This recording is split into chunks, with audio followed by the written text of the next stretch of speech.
হাক্কাল কওল আলা আকসারিহিম, বেশিরভাগের ব্যাপারে ফয়সালা হয়ে গেছে। হুম লা ইউমিনুন, তারা ঈমান আনবে না। তাহলে আমি কেন দাওয়াত দিব? আল্লাহ বলছেন দাওয়াত দাও। ইন্নামা তুনযিরু মান ইত্তাবা'a যিকরা ওয়া খাশিয়ার রাহমানা বিল গায়ব। কি সুন্দর কথা। ইন্নামা তুনযিরু, ওই লক্ষ লক্ষ লোকের মধ্যে বেশিরভাগ লোক ঈমান আনবে না, ঠিক আছে, কিন্তু ওদের মধ্যেই একজন আছে, তুনযিরু মান একজন, অল্প একজন, ইত্তাবা'a যিকরা, যে তোমার উপদেশ গ্রহণ করবে, চুপচাপ শুনতে আছে। সে কখনো স্লোগান দেয় না, চিৎকার করে দেয়, ঠিক চিৎকার দেয় না। সে কখনো সাবিলুনা সাবিলুনা আল জিহাদ আল জিহাদ হয়তো স্লোগানও দেয় না, চুপচাপ বসে আছে। বিল গায়ব, তাকে কেউ চিনে না।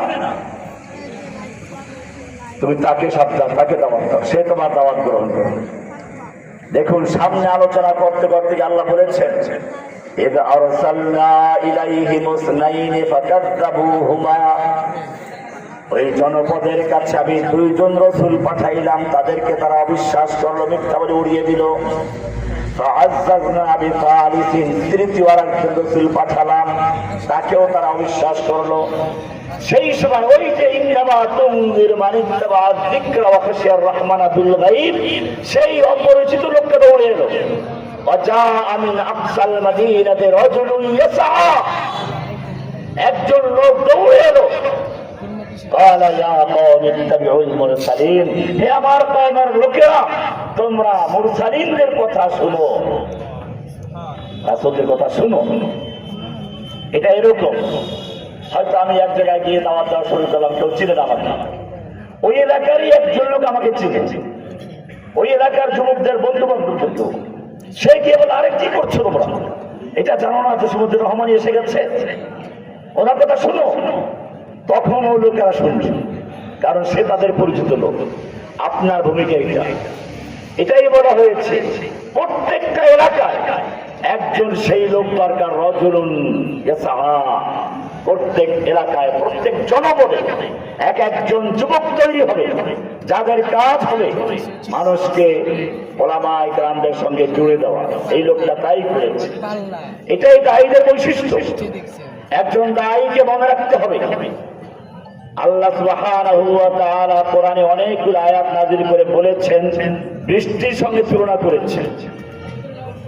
আলোচনা হচ্ছে বৃষ্টির, মেঘকে বাতাস মেঘকে নিয়ে যায়, এরপরে বৃষ্টি হয়। শেষে গিয়ে বলছেন কি, কাযালিকা ইউহয়িল্লাহুল মাউতা, এভাবেই আল্লাহ তাআলা মৃত্যুদেরকে জীবিত করে। তার মানে হচ্ছে বৃষ্টি দিয়ে যেরকম ভাবে মৃত্যু জমিন জীবিত হয়, ঠিক তেমনি ভাবে আপনার দাওয়াত ওহীর বৃষ্টির মাধ্যমে মানুষের মরা কলব জীবিত হয়ে যাবে। মানুষের কলব এরকম তিন রকম। একটা হচ্ছে, উদাহরণস্বরূপ, বৃষ্টির পানি জমিনে পড়ে, এই পানি জঙ্গলেও পড়ে, কৃষকের বাগানেও পড়ে, অ্যামাজনের বাগানেও পড়ে। সেই আফ্রিকার আমাদের বাগানে কত রকমের ফল ফলাদি গাছ আছে, সেখানে কোনো কৃষকের কাজ করতে হয়, ঘাস বাছাই করতে হয়, পরিচর্যা করতে হয়, কিন্তু ফল হচ্ছে না। সেখানে সবকিছু ঠিক আছে, ফল ফলাদি সবই ঠিক আছে, বিভিন্ন প্রাণী তা খেয়ে বেঁচে আছে, আল্লাহ দিয়েছেন। কোন কোরআনে স্পষ্ট আছে, শাহিদাল্লাহু আন্নাহু লা ইলাহা ইল্লা হুয়া ওয়াল মালাইকাতু ওয়া উলুল ইলমি কায়িমান বিল কিসত লা ইলাহা ইল্লা হু। সাক্ষী দিয়েছেন কি? আল্লাহ। এই সাক্ষী না দিলে আযান হয় না, এই সাক্ষী না দিলে ইকামত হয় না। আশহাদু আল্লা ইলাহা, কি বলা হচ্ছে? লা ইলাহা, আমি সবসময় বলি এটা। আমার যদি আপনি 100 লেকচার শুনেন, প্রায় 99টার মধ্যে এই অংশটা পাবেন। লা ইলাহার মানে লা ইলাহা, লা মানে নেই, ইলাহা মানে কোনো মাহবুদ, মাহবুদ মানে যার আনুগত্য করা হয়, যাকে সিজদা করা হয়, যার কাছে প্রার্থনা করা হয়, যার নামে পশু জবাই করা হয়, যার কাছে সন্তান চাওয়া হয়, যার আনুগত্য করা হয়, সব জায়গাতে, ব্যক্তিগত জীবনে, আদালতে, ব্যাংকে, সব জায়গায় আল্লাহ বলছেন বলো লা ইলাহা। লা মানে নেই, ইলাহা মানে কোনো মাহবুদ, কোনো মাহবুদ নেই, কার আনুগত্য চলবে না, কারো সিজদা চলবে না, সব বাতিল করে ইল্লাল্লাহ বলে শুধু একজনকে গ্রহণ করায় কাকে? আমি এটা এইভাবে বলি, একটা পুরাতন বিল্ডিং এ যদি রং করতে যা, রং আগে পুরাতন বিল্ডিংটাকে কি করে? ঘষে মেজে ধুয়ে মুছে পরিষ্কার করে, লোহার গ্রাস দিয়ে ঘষে পরিষ্কার করে, তারপরে পানি মারে, এরপরে পরিষ্কার করে নতুন রং করে। ঠিক তেমনি ভাবে লা ইলাহা মানে হচ্ছে নফি, সব না করে দাও। লা ইলাহা মানে হচ্ছে তাখলিয়া, খালি করো। লা ইলাহা মানে হচ্ছে বিরাজে ঘষো। লা ইলাহা মানে হচ্ছে ফামাইয়াকুফুর বিত্তাগুত, সবগুলোকে কুফর করে দাও, প্রত্যাখ্যান করো, বর্জন করো। ইল্লাল্লাহ মানে ইসবাত, ইল্লাল্লাহ মানে তাহলিয়া, ইল্লাল্লাহ মানে ইউমিন বিল্লাহ, আল্লাহকে গ্রহণ করো। আল্লাহকে ঈমান আনো, শুধু একজনকে গ্রহণ করো, কাকে? এটার নাম তাওহীদ। এটার নাম কি? তাওহীদের কয়টা রকম পাইলেন? এই দুই রকমের উপর দুইটা বই আছে আমার। কুফর বিত্তাগুত এই নামে, ঈমান বিল্লাহ, শুধু এই দুইটা বিষয় নিয়ে। তাওহীদের দুই রকম, এই দুইটা যারা ধরবে দুনিয়ার কোন শক্তি তাদেরকে পরাজিত করতে পারে না। সূরা বাকারা 256 নম্বর আল্লাহ বলছেন, লা ইলাহার ব্যাখ্যা দিয়েছেন, ফামাইয়াকুফুর বিত্তাগুত, যেই ব্যক্তি লা ইলাহা বলে সমস্ত তাগুতকে প্রত্যাখ্যান করলো, বর্জন করলো, ওয়ায়ুমিন বিল্লাহি, এরপরে ইল্লাল্লাহ বলে আল্লাহকে গ্রহণ করলো, আল্লাহ বলছেন ফাকাদ ইসতামসাকা। ইসতামসাকা, মাসাকা বলেন নাই, ইসতামসাকা হচ্ছে শক্তভাবে ধারণ করা। আপনি যদি একটা ডাল ধরে ঝুলতে চান, ডাল ধরে ঝুলতে চান, তো কয় হাতে ধরতে হবে? এক হাতে কতক্ষণ ধরতে পারবে? পড়ে যাবে। দুই হাতে শক্তভাবে ধরতে হবে। যেইটা ধরা যাবে তা দুর্বল হলে চলবে, ওটাও তার শক্ত হতে হবে। এবার আয়াতটা ভালো করে বুঝেন। আল্লাহ বলছেন তামাইয়াকুফুর বিত্তাগুত। আয়াতুল কুরসি তো সবাই জানে, আয়াতুল কুরসির পরে এটাও পড়বো, 256 নম্বর আয়াত। যেই ব্যক্তি লা ইলাহা বলে তাগুতকে বর্জন করলো এক হাত, ওয়া ইউমিন বিল্লাহি, ইল্লাল্লাহ বলে আল্লাহকে গ্রহণ করলো, কয়টা হাত হইল? দুই হাতে ধরলো। এবার আল্লাহ বলছেন ফাকাদ ইসতামসাকা বিল উরওয়াতিল উসকা, সে মজবুত হাতল ধরলো। উরওয়া মানে হচ্ছে কাপে বা জগের ধরার জায়গাটা, আর ফ্যান ঝোলার জন্য যে লোহাটা লাগায় যেটা ঝুলে, ওটা উরওয়া বলা হয়। আল্লাহ বলছেন ফাকাদ ইসতামসাকা, সে শক্তভাবে ধারণ করলো বিল উরওয়াতিল উসকা, শক্ত হাতল, হাতলটা শক্ত। লান ফিসামা লাহা, দুনিয়ায় কোন শক্তি তাকে বিচ্ছিন্ন করতে পারবে না। কারণ হাতলটা কি? হাতলটা কে? কোরআন বলছে, ওটা আমরাও পড়বেন।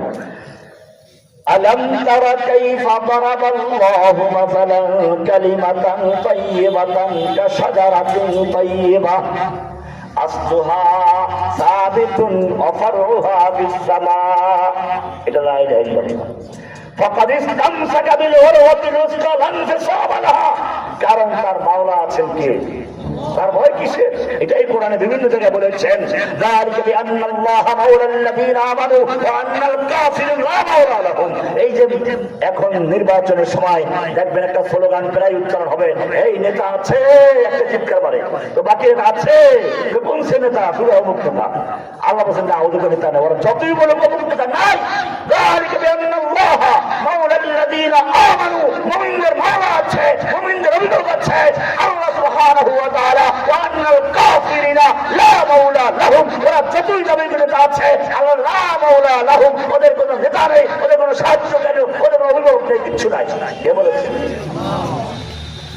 এটা মনে রাখবেন। ওদের নরেন্দ্র মোদী আছে, যুবলীগ আছে, ছাত্রলীগ আছে, ধর্ষক লীগ আছে, পুলিশ লীগ আছে, কোন লীগে কাজ হয়েছে? ক্ষমতার মালিক কে? এটা আল্লাহ বলেছেন। ভালো করে শুনুন, আল্লাযীনা ইয়াত্তাখিযুনাল কাফিরিনা আউলিয়া মিন দুনিল মুমিনিন, যারা মুমিনদেরকে বাদ দিয়ে কাফেরদের সাথে বন্ধুত্ব করে, কাফেরদেরকে অভিভাবক বানায়, কাফেরদের কাছে ধর্ণা দেয়, ঘুরঘুর করে। আল্লাযীনা ইয়াত্তাখিযুনাল কাফিরিনা আউলিয়া মিন দুনিল মুমিনিন, মুমিনদেরকে বাদ দিয়ে যারা কাফেরদের সাথে বন্ধুত্ব করে, জোট করে, এই সমস্ত যারা করতে চায়, আল্লাহ বলছেন আয়াবতাগুনা ইনদাহুমুল ইজ্জাহ, তারা কি ওদের কাছে ইজ্জত চায়, পাওয়ার চায়? ইজ্জত মানে, ইজ্জতের দুটো অর্থ। আজিজ আল্লাহর নাম, আজিজ হইলে দুইটা বৈশিষ্ট্য আছে, পাওয়ার থাকতে হবে, আবার সম্মান থাকতে হবে। আমাদের বর্তমান মহল্লার মসজিদে ইমাম সাহেবের সম্মান আছে, সবাই সম্মান করে, কিন্তু পাওয়ার নাই। আর থানার ওসির পাওয়ার আছে, বুঝলি কি নাই, সম্মান নাই।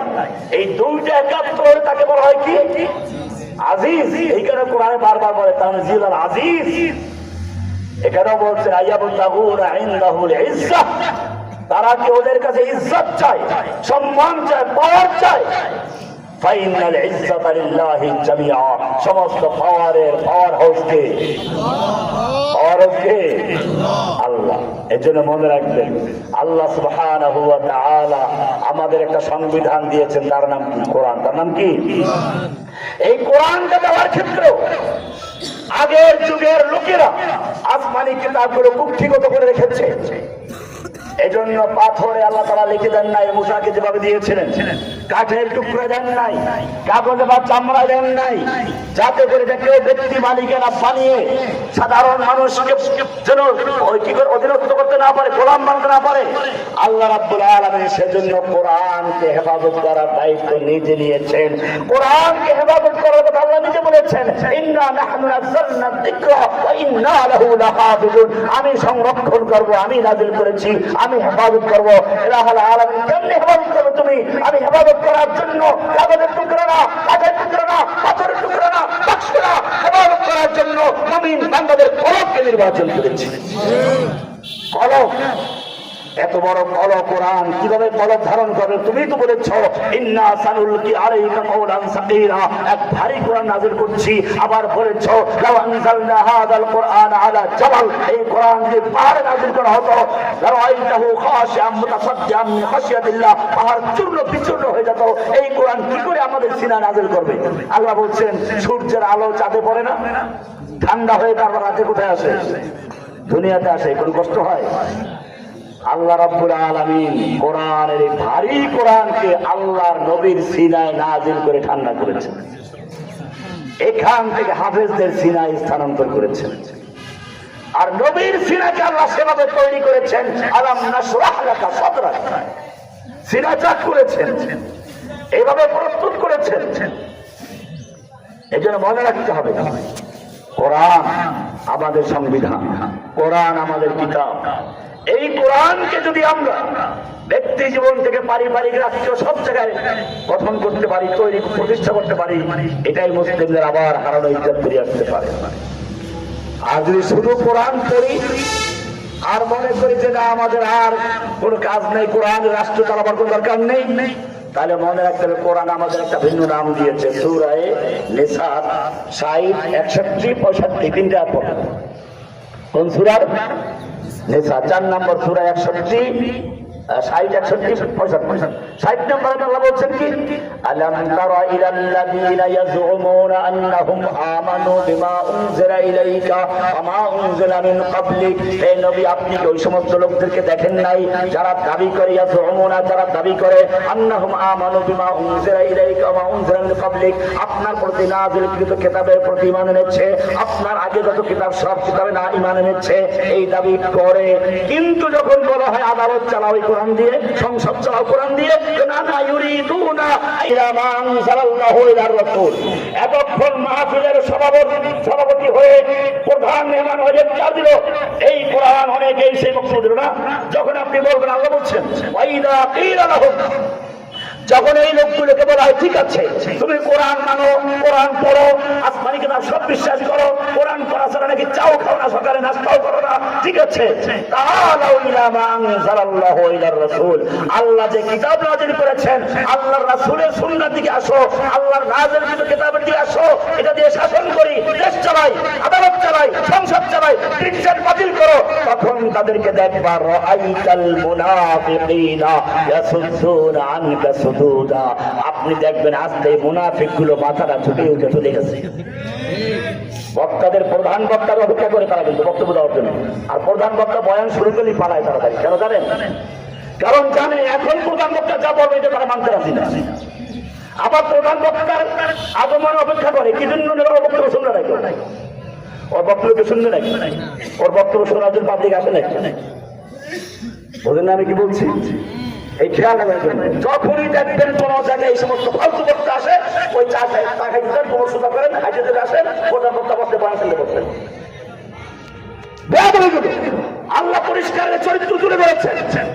কোরআনে বারবার বলা হয়েছে, ওয়াইদা কিলা লাহুম, যখন তাদেরকে বলা হয় তাআলা ইলা মা আনজালাল্লাহু ইলা রাসূল, আসো আল্লাহর কিতাবের দিকে, আসো আল্লাহর রাসূলের সুন্নাহর দিকে, কোরআন সুন্নাহ দিয়ে রাষ্ট্র চালায়, সংসদ চালায়, আদালত চালায়। রাআইতাল মুনাফিকিনা, আপনি মুনাফিকগুলোকে দেখবেন, ইয়াসুদ্দুনা আনকা সুদুদা, আস্তে করে মাথাটা লয়ে চলে গেছে, মসজিদ থেকে চলে গেছে।